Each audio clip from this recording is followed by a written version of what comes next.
Hi, I'm Engin Nazif and I'll be presenting the valuation of L'Oréal Group.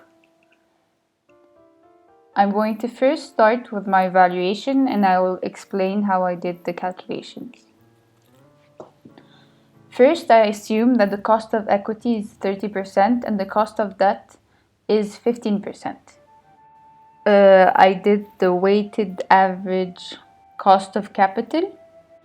And here, this is a table representing my calculations in millions of euros. So as you see, the cost of capital for L'Oréal is 30%, which means that most of the capital comes from equity. And here is a graph showing that in 2014, they reduced by 1% their discount rate. Discounted free cash flow.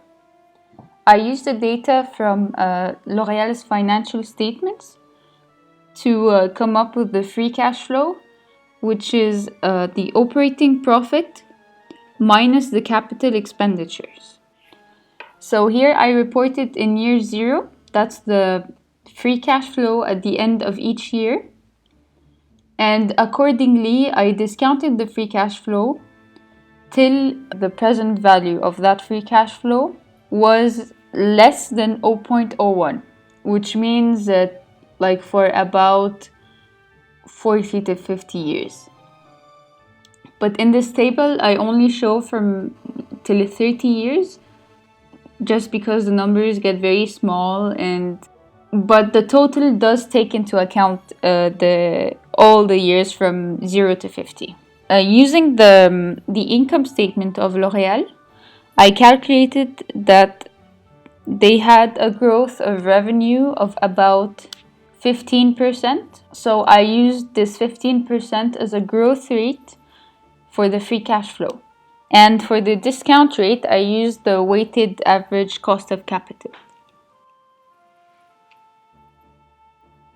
So here's the result of my evaluation.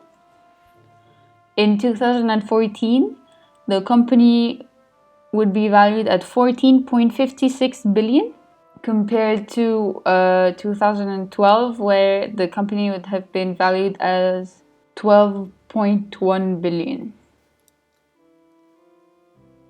Now, using the market cap, I estimated the market value of L'Oréal, which means that I took the share price at the end of each year and multiplied it by the number of shares that I could find in the financial reports. And I estimated the market value, which was of 44.99 billion in 2012 and 69.03 billion in 2014.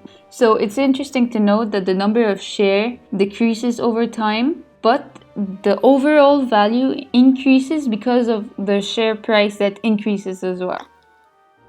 So as for the difference in valuation, it's important to notice that there's a big difference between my valuation and the market value. Although I've rechecked and I've used a growth rate to make the calculations more accurate, and I've rechecked with online sources such as Bloomberg and Yahoo Finance to find the free cash flow for each year. It maybe has to do with the fact that L'Oréal is a well-established company and it's a reputable company. As it is said in the book, reputable companies are usually valued for more, and they have a lot of assets and branches all over the world. It's a risk-free company, so maybe that's why the market value is higher.